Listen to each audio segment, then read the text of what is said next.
And let me once again officially welcome everyone to today's online event, Conservation Capital in the Americas.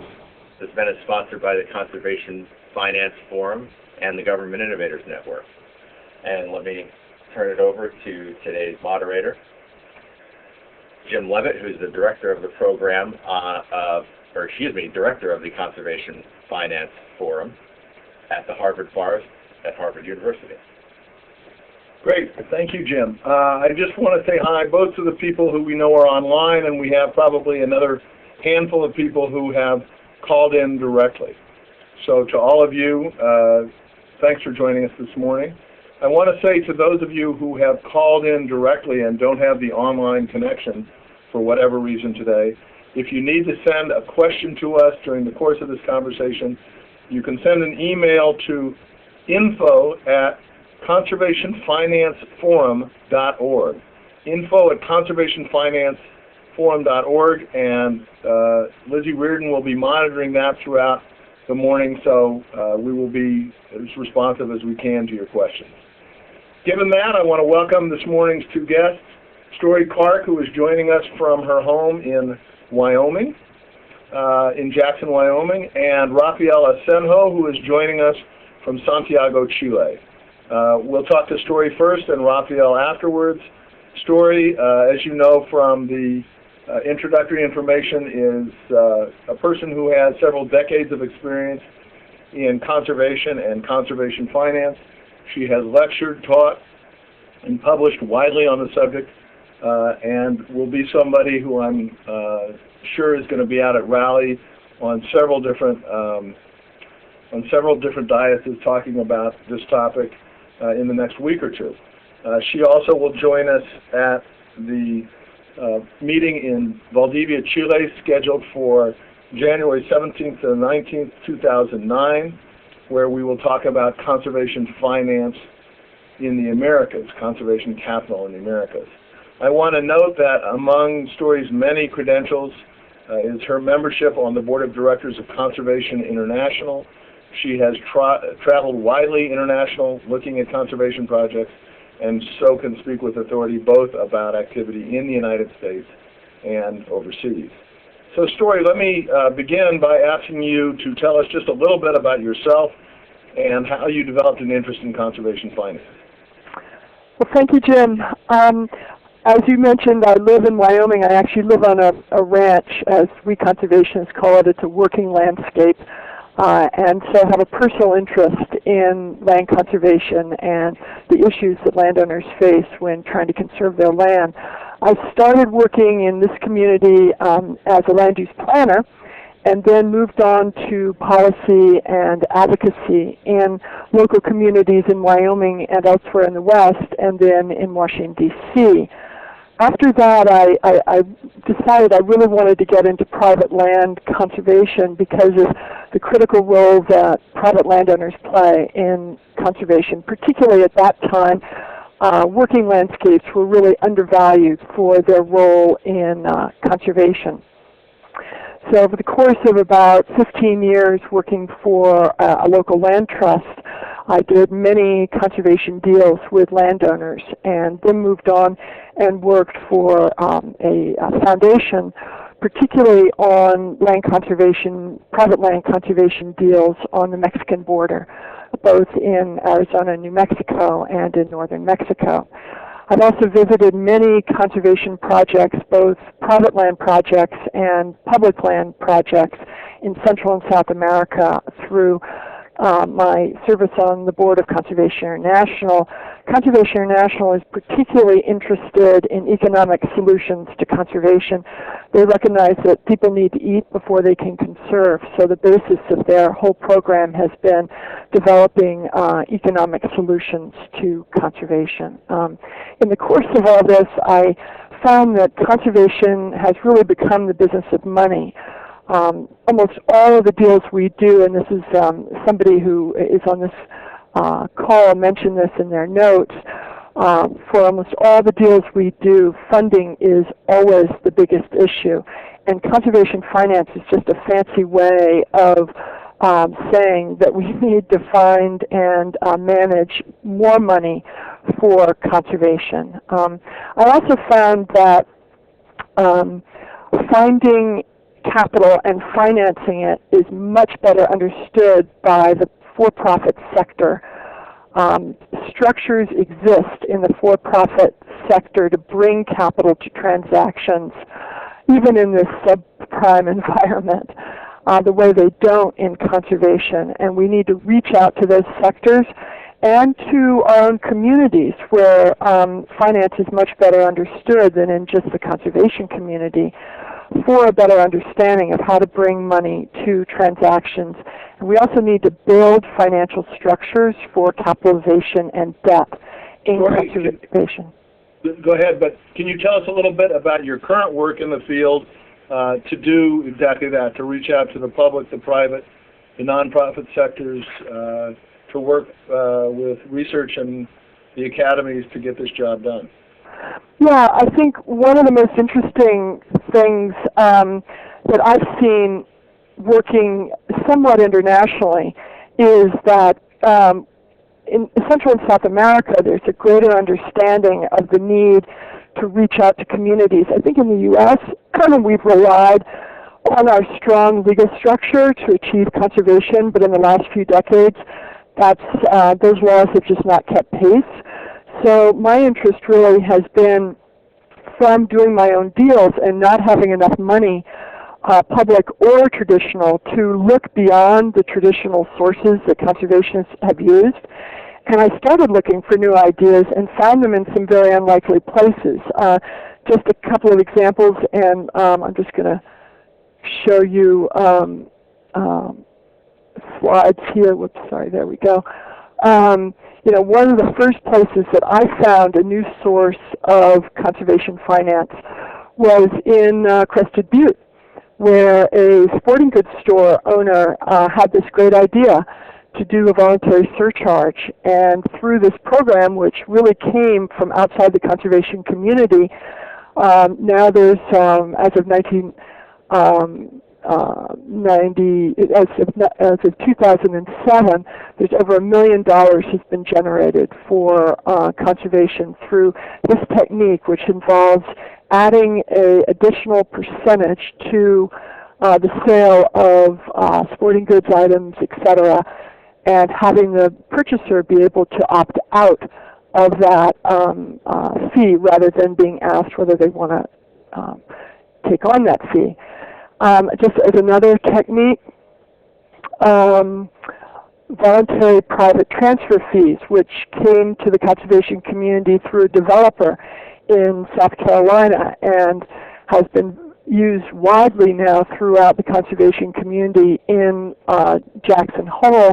We've generated over $1 million through this program with only one development. So, I've found myself that there are all kinds of techniques that are being developed around the United States that we just don't know about. And so I put together a workshop at Raleigh many years ago to bring together people who are experimenting with new techniques. And I began to create a list of those techniques. And I'll just give you an example here of where that list is right now. I'm going to leave this up because this is sort of my accumulative list of conservation finance tools that are currently being used around the United States by various organizations.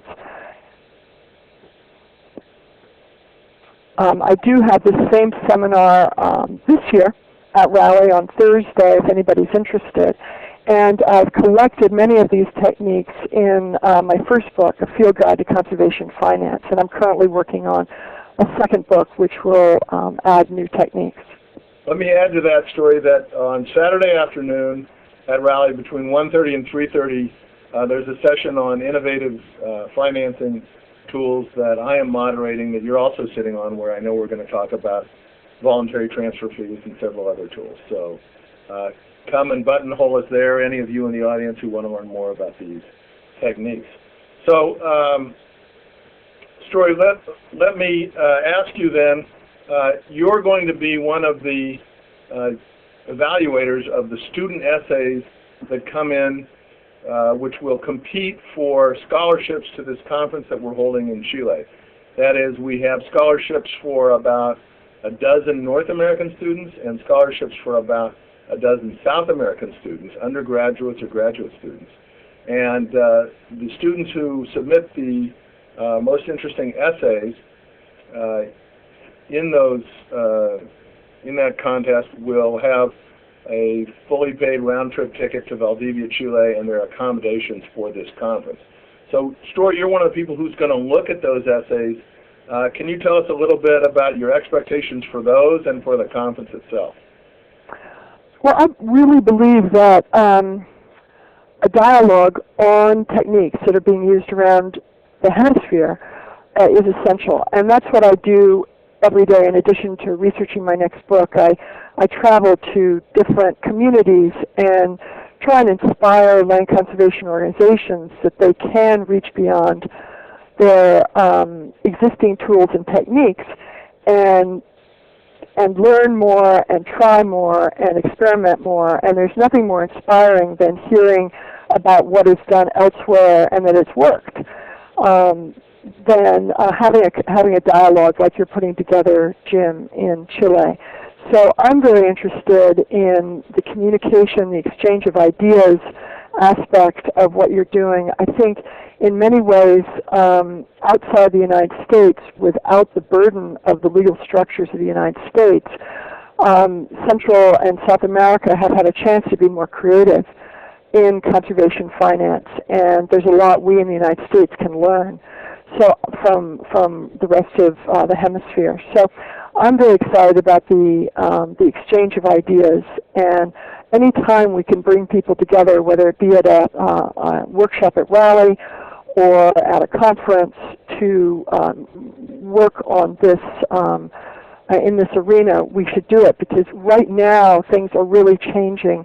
The scarcity of resources worldwide has created real value for natural resources, and we can capitalize on those and benefit from them financially to help conservation. And we need to be exploring this. I mean, carbon markets have created a wonderful new opportunity, particularly in the Southern Hemisphere, for more financial support for conservation. And we need to be understanding these markets and others and really exploring and experimenting with them.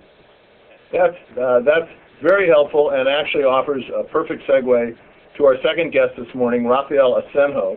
Rafael is a lawyer from Chile. He was instrumental in creating the structure of environmental laws and regulations that now exist in Chile. Spent quite a little while working for the United Nations in a role that principally had to do with the Global Environmental Facility, which is a facility that grants and lends money to worthy environmental projects around the world. And he is now back in Chile working on several projects.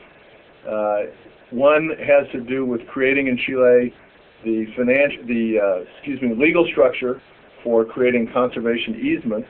That's a very interesting case that we're going to talk about in Valdivia in January. And also he's part of a $25 million project, financed, I believe, by the GEF, that's charged with reorganizing the entire public-private marine and terrestrial protected area system in that country.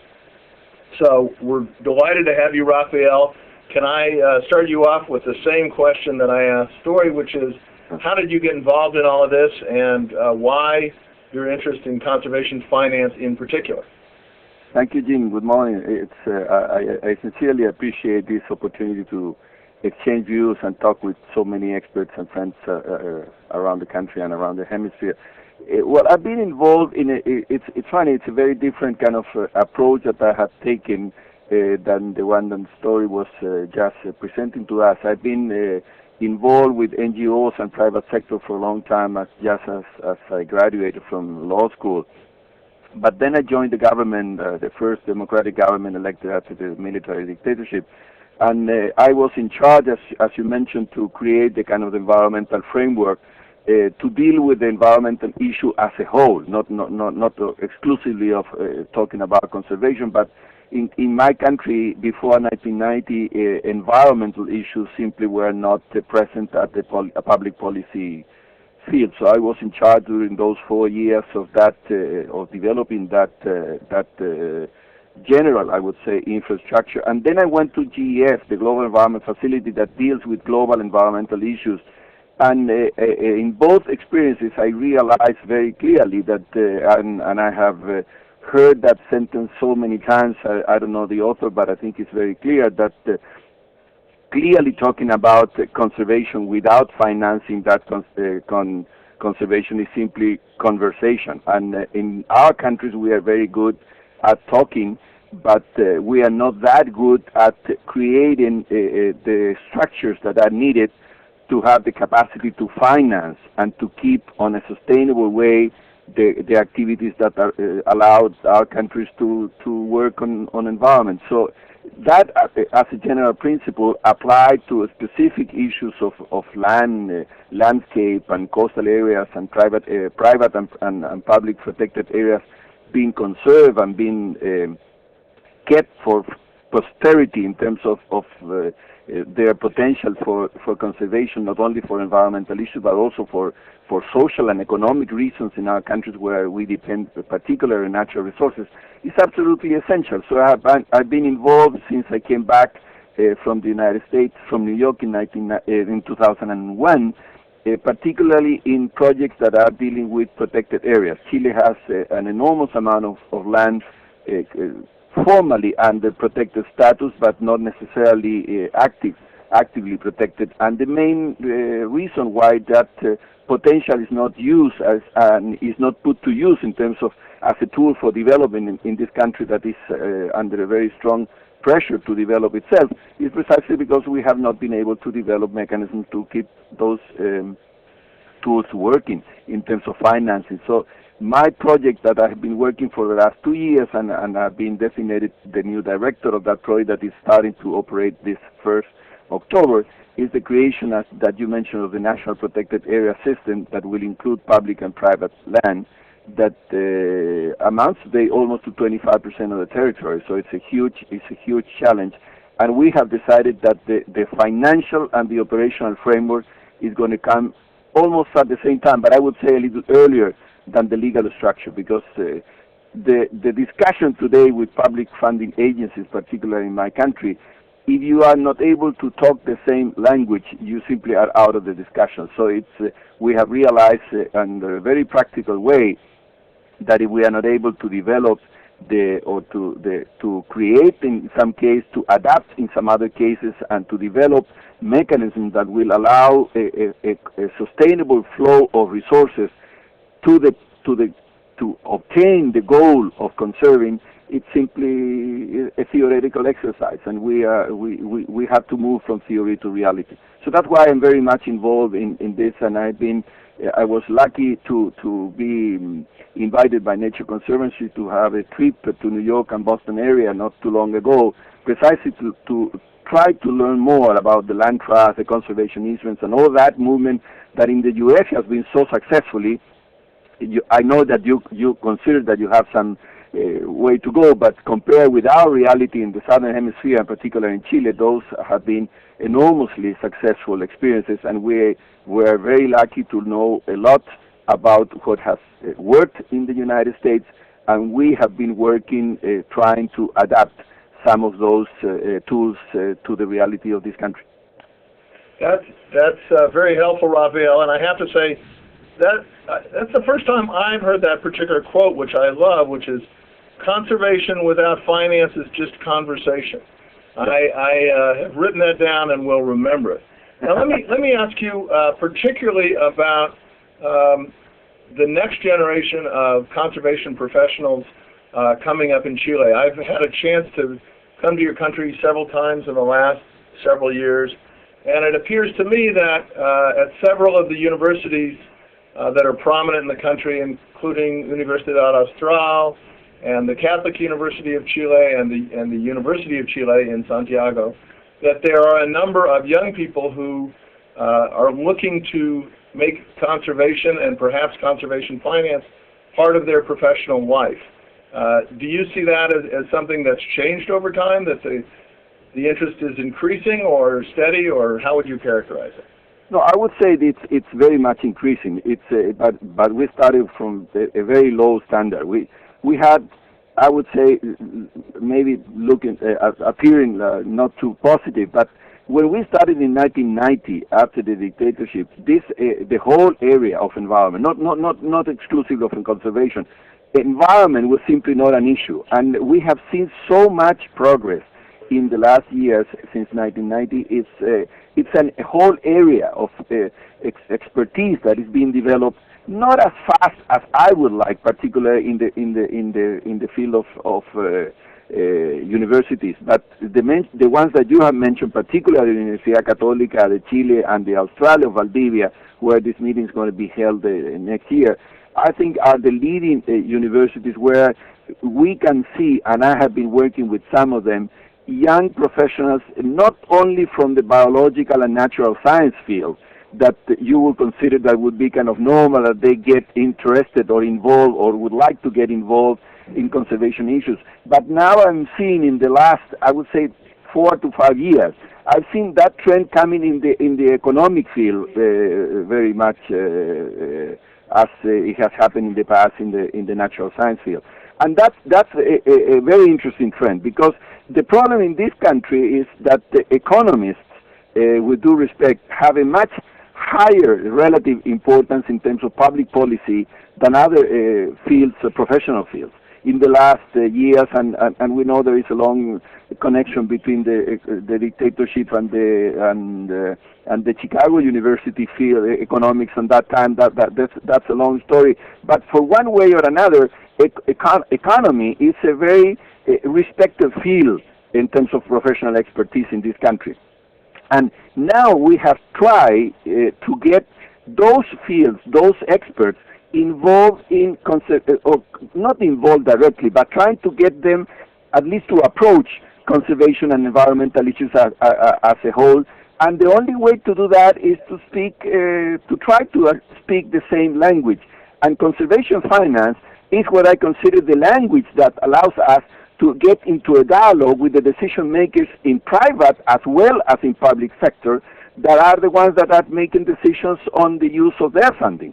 As Tori was mentioning at the beginning, there's a lot of money around, and when the only way to tap into those enormous wealth that is being created in this country too. This country, Chile, today is a net exporter of capital to the rest of the Western Hemisphere.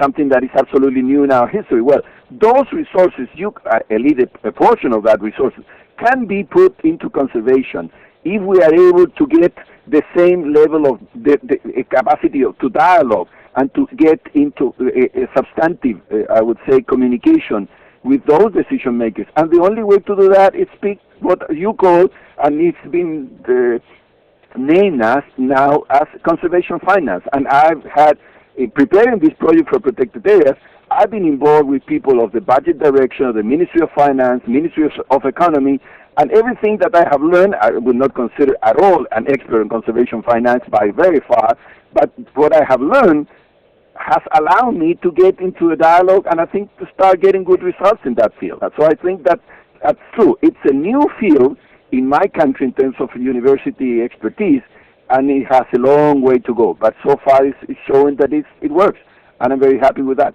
That's very helpful, and I just want to tell the people who are online, I've asked Jim Cooney to highlight the webpage at www.conservationfinanceforum.org that offers you information both in English language and in Spanish language about this competition to bring students to the conference.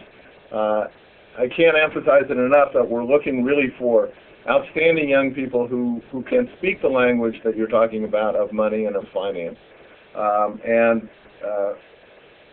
If any of you are at universities and know of a graduate student or an outstanding undergraduate who want to apply for such an award, please have them look at this page and have them get in contact with me.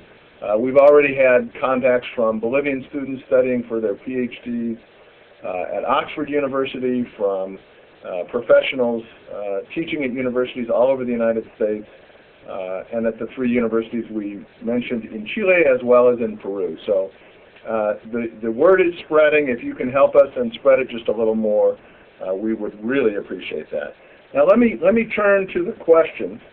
And we have a question that came in through info@conservationfinanceforum.org from Pat Cody, who's been on this broadcast before and has made a major contribution to the field of conservation finance. Pat asks, can the participants talk about the status of conservation trust funds, the issues associated with them, and their outlooks, and also could they speak, if possible, on where further information on conservation trust funds might be found. So Story, I don't know if you have something to say on that, or Rafael, just to begin the conversation. Let me also ask those of you who are online, please enter your questions in the bottom right-hand corner of the page that you're looking at, and I will take them as they come in. So, Rafael or Story, Conservation Trust Fund. Story? Rafael, do you want to speak it up first? I mean, I can speak a little bit, but you're more on the ground with some of the most active conservation trust funds in the world in South America. Yeah, I can be, but our experience so far, unfortunately, it's very limited. It's currently we just applied not too long ago, precisely to prepare this project, a very interesting tool, the financial scorecard that has been developed by United Nations Development Program. And one of the issues where we got 0.0, it's a very low standard, was precisely in the legal infrastructure to create and to develop conservation trust funds. We don't have that legal structure so far in our legal framework. We have been working with the support of Nature Conservancy in preparing the first piece of legislation that has just been introduced to create the conservation easements, something that we don't have so far, so we have had to use very difficult and complicated financial mechanisms to try to move money to be dedicated to conservation, except the creation of a foundation, but the foundation has to be created and managed by the owner of the fund. So it's very difficult to transfer funds from one, I would say, from the owner to the one that is interested in using it. And the tax breaks and the incentives that is being developed together with that effort of the conservation easements, that we expect that the current government will introduce that piece of legislation to Congress next, well, it has been said this is the second semester of this year, so we are on that target.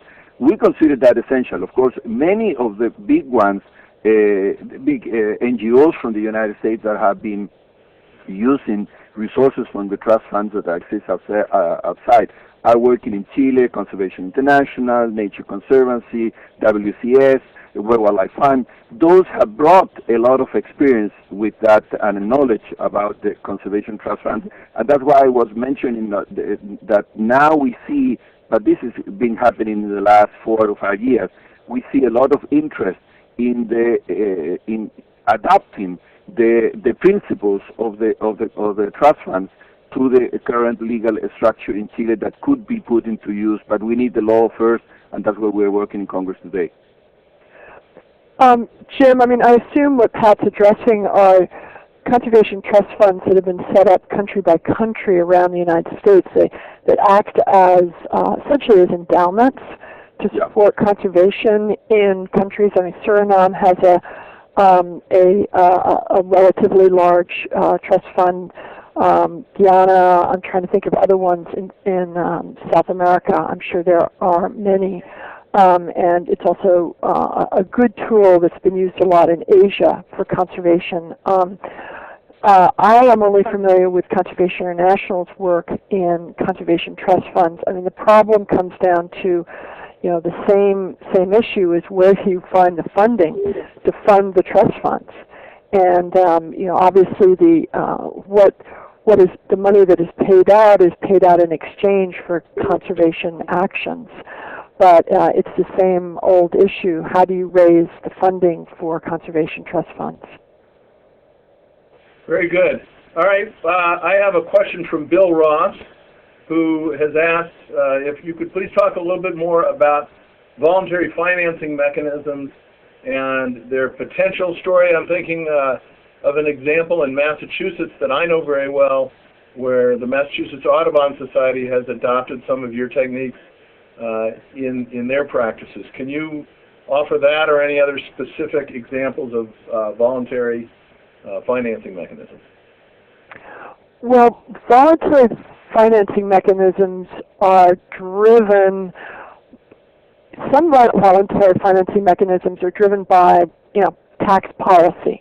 And I think now that land trusts are becoming more involved in policy, for a long time the United States land trusts really stayed very apolitical.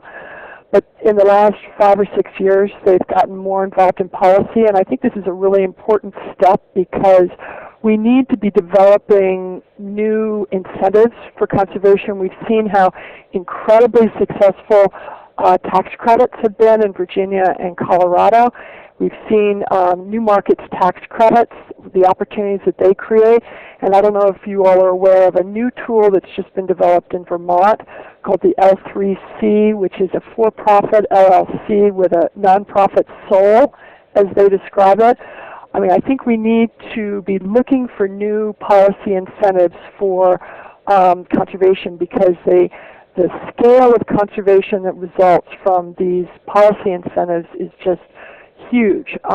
But you may, Jim, you're speaking of a different kind of voluntary incentive, and that's where you work, the one you're referring to, where you work with local communities to basically take the community's interest in, or an individual's interest in conservation in their community and monetize that through various mechanisms. I mentioned surcharges, where you essentially ask people who come into the community for a contribution to those efforts, or transfer fees, where one of the big problems for land conservationists is that we enhance the value of neighboring properties by conserving land, and we have no way to tap into that enhancement.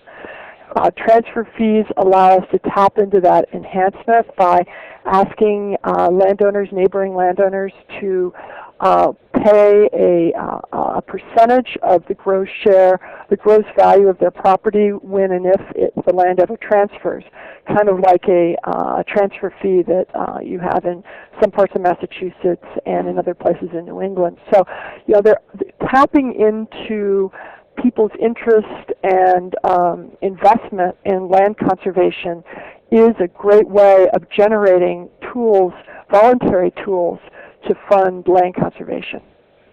Rafael, I know in Chile, and I believe I have the right organization, Parques para Chile has, in the absence of laws in Chile that allow for permanent encumbrances on land or permanent conservation easements, which may change in the near future, organizations like Parques para Chile have put together voluntary associations that conserve land in association with small developments of vacation cabins. Is that a trend that you see growing in Chile and throughout your region? Yeah, that's absolutely true. The problem is that, and we have had in the last 10 or 15 years, a lot of those voluntary associations working and effectively conserving land. The problem is what happens with the second generation of owners.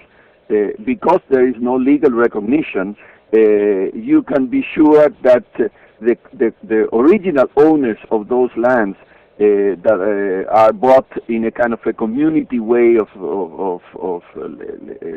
buying, it can work very effectively, and you can be sure that that land is conserved as long as the owners are there. But when you have to go into the inheritance tax and inheritance mechanism, then you get in trouble, because there is no legal recognition that can go over the life of the owner. Or if the owner, one of the owners wants to sell, there is no way that you can prohibit that selling unless you buy it. So there is a lot of legal problems, so that's why we have decided that the way to go is not to continue, or maybe with creating these voluntary associations, because they are voluntary, so they keep appearing from around the country, but is to go into creating conservation easement that would lead to a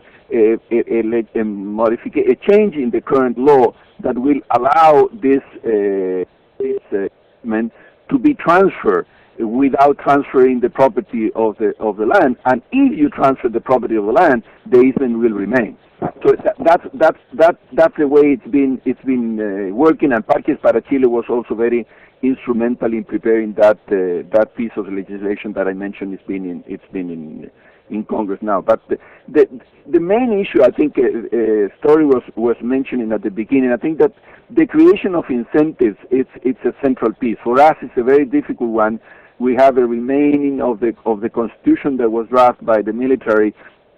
It's very difficult here to create tax exemptions for particular causes, and it started very slowly during the democratic governments with culture, with social issues, with sport, and now we are trying to add this conservation as one tool, as one goal that can be supported by this kind of tax incentives that, even though are very limited in size, but are very important. It's showing that there is a public interest.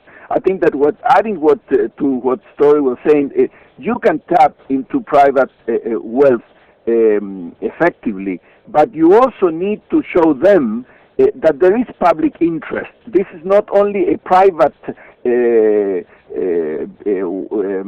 interest that one person, because thinks that he or she thinks that conservation is good, for the sake of their name or for the future of the country. You also need to show them, and I think it has been effective in some other countries in Latin America, you need to show them that there is some public interest that is recognized by the state as representative of the public good. Whether it is well done or not, that's another issue, but you need to show them that's why the tax incentives are relatively limited compared with the tax incentives that you have in the U.S. system. But we are thinking of relatively small incentives that will show the owner of the wealth or the owner of the resources that there is public interest in conserving. And it is associated with development. It's not something that pieces of land that you get totally out of development for the rest of the world. Development, if it is conceived as creating a sustainable tool for sustainable development, I think it has to be recognized by the public, represented in this case by a small incentive in way of tax credit. And I think that it's starting to work, because we have seen some small examples that are giving very good results in dealing with poverty issues, dealing with sport issues, dealing with cultural issues, that is showing that even though the tax break cannot be that it doesn't make or break the thing. Normally, if you are interested in donating money or establishing a mechanism that will, an endowment, for example, that is the way to do it, maybe it's going to be done anyway, but it's easier to get them convinced to do that if you show that there is public interest in the future of this country, and that's represented by the will of the state, and that has to be done through law. Rafael, Jim, yeah, go ahead. Can I just underscore two things that Rafael said? Please. First of all, what you said about speaking the language of finance and money.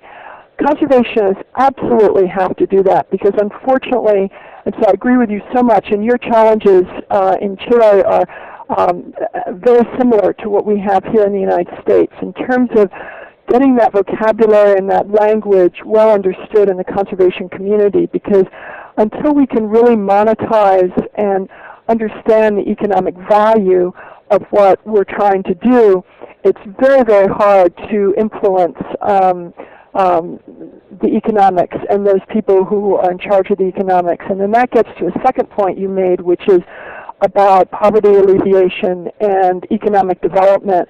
We have to make that connection very clearly between the value of conservation and the opportunities that it presents for poverty alleviation and economic development. And we can really only make those arguments if we do them in economic terms. So it all comes back to this, we have to join economics and conservation, and that's what we're calling conservation finance. And it really is the most essential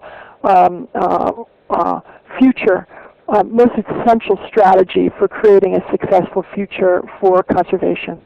Let me also underscore something that Rafael said and give it a little context from our host, which is the Ash Institute for Democratic Governance and Innovation at the Harvard Kennedy School. The Ash Institute and its sister organizations in several countries around the world, I believe including Chile still, run award programs every year to recognize the most innovative and significant innovations in public programs of that year. And they have 4 criteria that they use to judge which are the most important programs. One is novelty, that is their creativity and the conception of this thing. One is significance, is it politically or strategically significant to the organization instituting it? One is measurable effectiveness, that is, does it help achieve the goal that it has set out to achieve with a non-rubber yardstick? And finally is transferability, that is, can this idea be taken from one jurisdiction to another? And I think part of the really exciting story that Rafael is telling about possibly creating laws in Chile that allow for permanent encumbrances on land, that is, for conservation easements, is that this is an idea that has spread to many nations around the world, but not so many nations in the developing world. Yeah. And Chile is one of the first countries, certainly in South America, where they're trying to establish this kind of law so that the first generation creating a protection on land will last way, way into the future.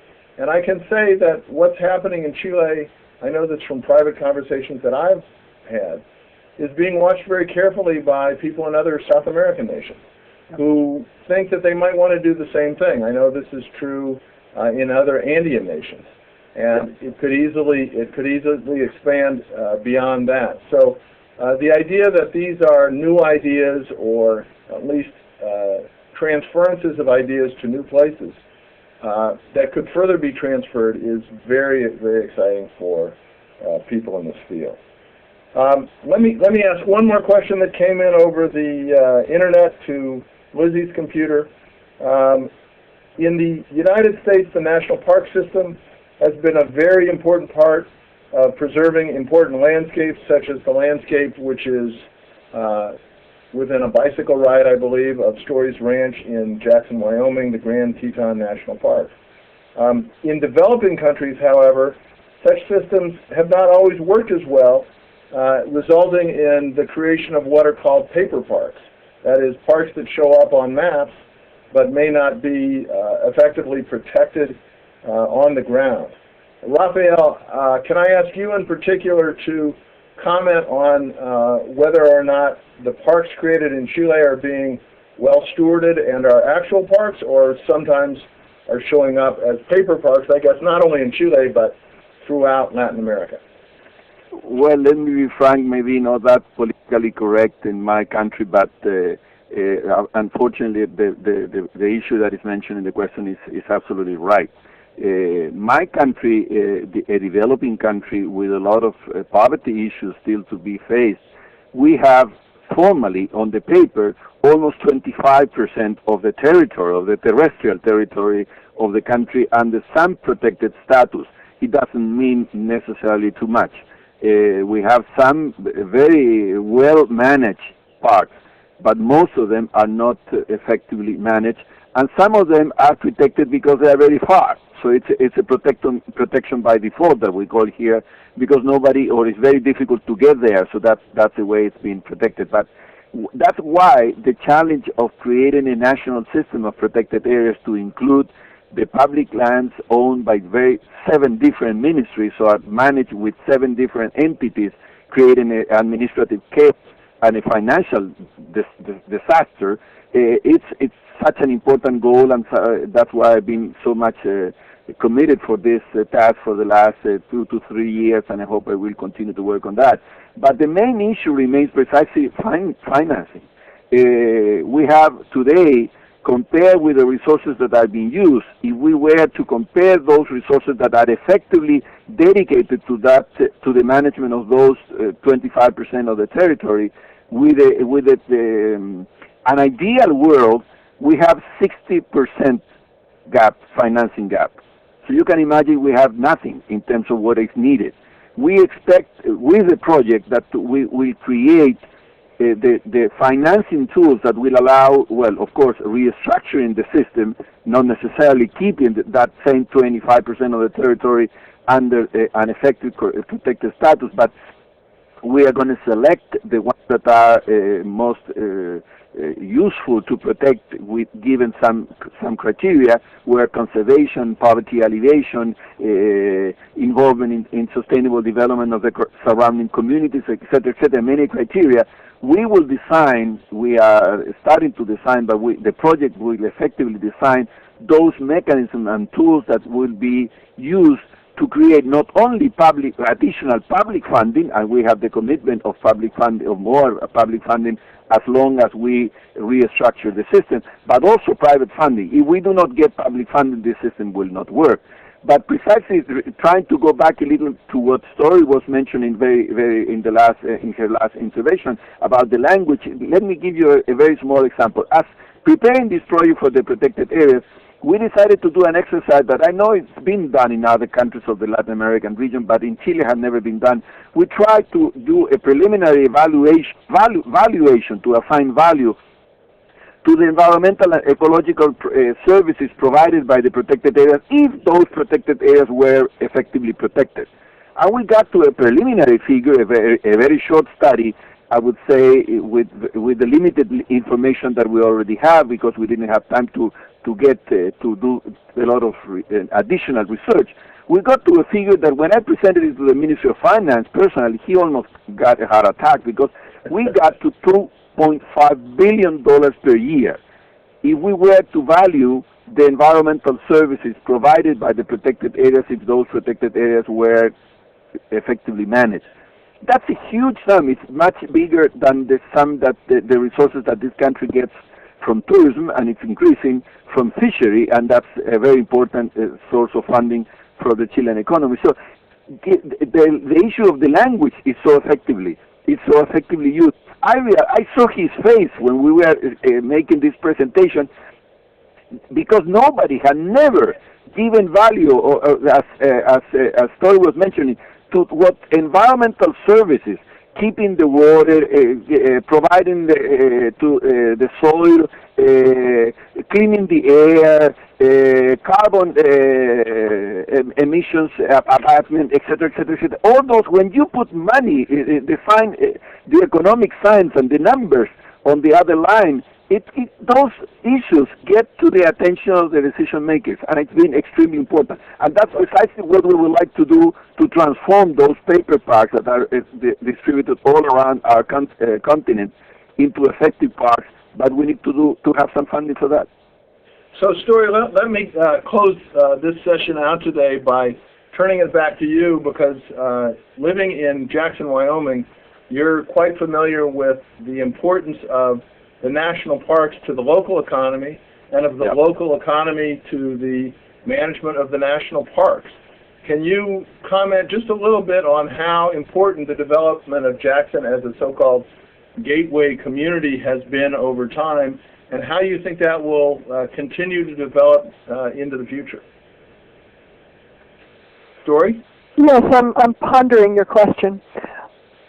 There's absolutely no doubt that the national park is what allows the community, the gateway communities around not only Grand Teton National Park, but Yellowstone National Park immediately to our north, allows them to thrive. I mean, obviously having beautiful mountains and the unique attributes that a park conserves is a draw. But what has made it all work is that they are protected, and that they are unusual, that people come here and they see nothing like it on Earth. And it has been the source, and continues to be, and will always be the source of the economic vitality of the gateway communities. So I mean, I can't stress enough the importance of maybe showing some of these models in elsewhere in Central and South America as to what economically happens when you preserve an area like Grand Teton and Yellowstone National Park. I mean, and it goes beyond the park boundaries, and it's important to have those buffers that are working landscapes that utilize tools like conservation easements, so that you have the protected core, and then you have an area that's conserved where people can make a living off the land in terms of working landscapes, and then you go out farther where you have the greater urbanization. And in the Greater Yellowstone ecosystem, which is the size of the state of Tennessee, 28 million acres, we see all those different types of conservation happening, from the core parks to the working landscapes to the gateway communities. And there's no doubt that the vitality, economic vitality of this region is totally tied to the conservation tools that have preserved this area.